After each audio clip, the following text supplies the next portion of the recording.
What's up sa inyo mga koy? So ngayong araw, bumili nga pala ako sa TikTok ng H&J na ABS plastic na top box. Medyo kailangan ko na rin kasi daily ko ginagamit yung motor, tsaka marami ako minsan dalang mga gamit. So ito, i-unbox ko siya sa inyo para makita nyo kung ano yung expected na marireceive nyo upon ordering.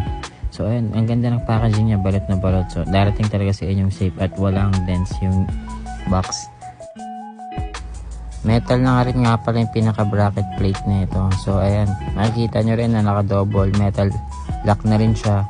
At ito nga pala yung loob niya, napaka premium ng looks kasi leather yung inner linings niya. Itong pinaka bisagra niya is gawa rin sa ABS plastic, kaya matibay din. So sa part na to, ito nga pala yung kasama niya na backrest.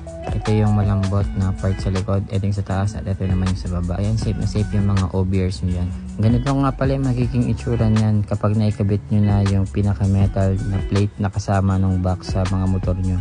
So mapapansin nyo dito, medyo may kalawag na kasi tinesting ko muna siya ng ilang months sa long rides at sa pang daily na gamit. So makikita nyo na ang ganda niya tignan kahit gamitin nyo siya nang hindi nakakabit yung box, napakalinis lang din. Ganito nga pala magiging itsura kapag nakamount na siya sa mga motor nyo. So ang ganda ng pagka-block niya, ang linis lang tignan. So ayun lang, check nyo yung yellow basket kapag trip nyo rin to. Let's go!